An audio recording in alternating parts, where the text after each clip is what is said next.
You believe you're living your own life, making your own choices, following your own path. But if you look closer, how much of your life is truly new? How much of it is just repetition? Most people don't really live. They replay. They wake up inside the same patterns, think inside the same routines, and react inside the same old scripts. And they mistake this familiarity for freedom. Think about it. From the moment we're born, a program is installed. It tells us what success should look like, what failure feels like, what's acceptable, what's shameful, what we should desire, and what we should fear. By the time you call yourself an adult, this program is already running silently in the background. You don't even notice it because it feels like you. But just because it feels like you doesn't mean it is you. Notice how predictable most lives are. We have the same fears, just at different ages. We have the same arguments, just in different relationships. The same disappointments show up, just wearing different masks. You can change your environment, move to a new city, start a new job, but the script remains. Why? Because the program is internal. You don't choose most of your reactions. They're triggered automatically.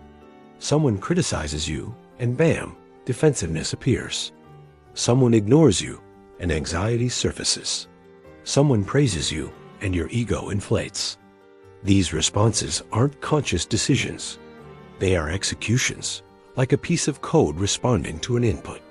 If you were truly living consciously, your reactions wouldn't be so consistent, but they are, which means something is operating just beneath your awareness. The famous psychologist Carl Jung called this the unconscious. It's not some dark, scary place.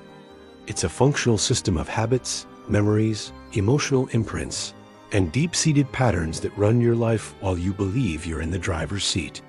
Jung warned that until you make the unconscious conscious, it will direct your life, and you will call it fate.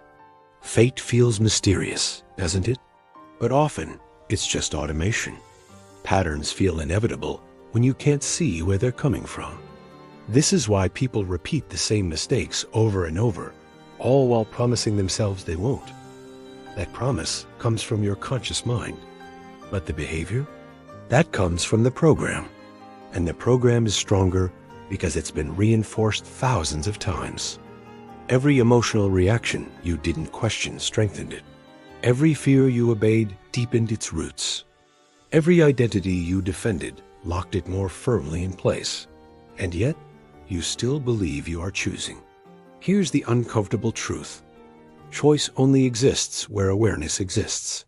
Where there is no awareness, there is only habit. Most of our lives are built on habits that we've mistaken for our personality.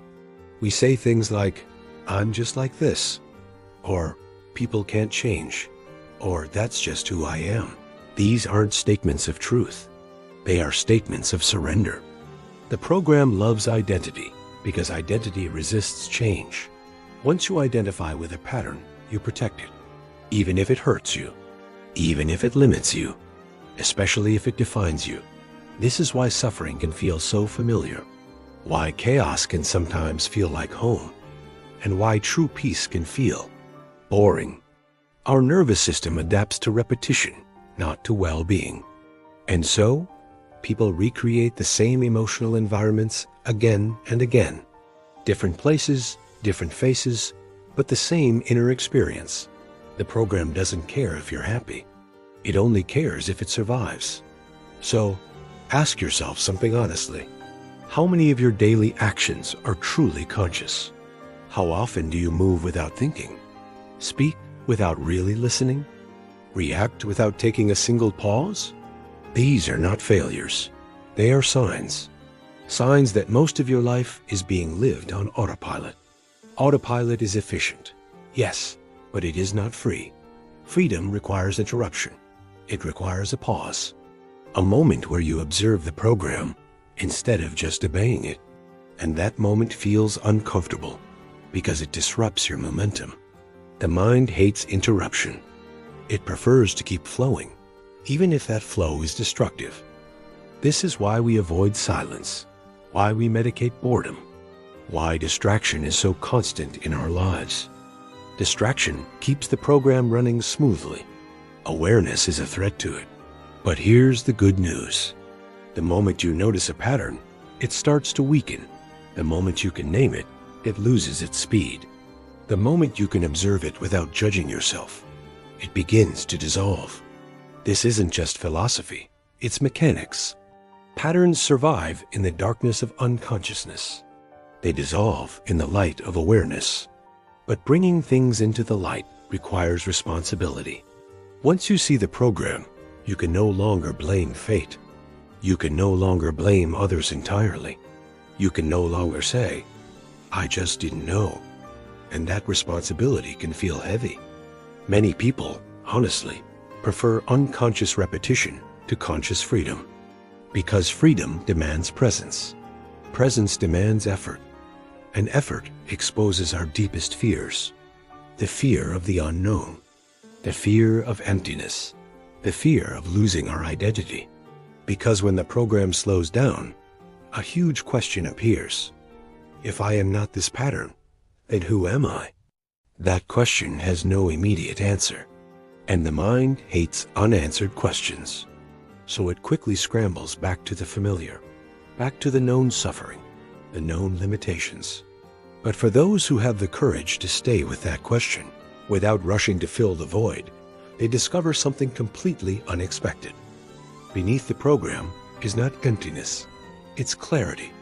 A quiet space where response replaces reaction, where real choice replaces habit, where life is finally experienced instead of just repeated.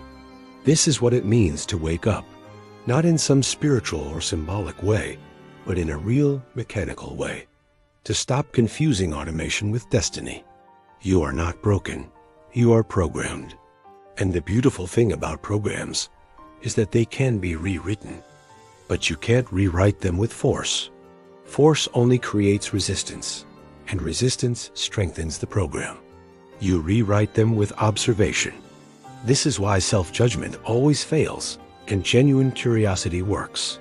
When you simply watch a pattern without feeding it your energy, your emotion, or your belief, it begins to starve.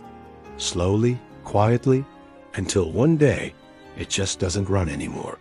And in that new space, something incredible becomes possible. Not just a better version of your old life, but a different way of living entirely. A life not of repetition, but of presence. And presence, well, that is the beginning of your real life. Thanks for watching.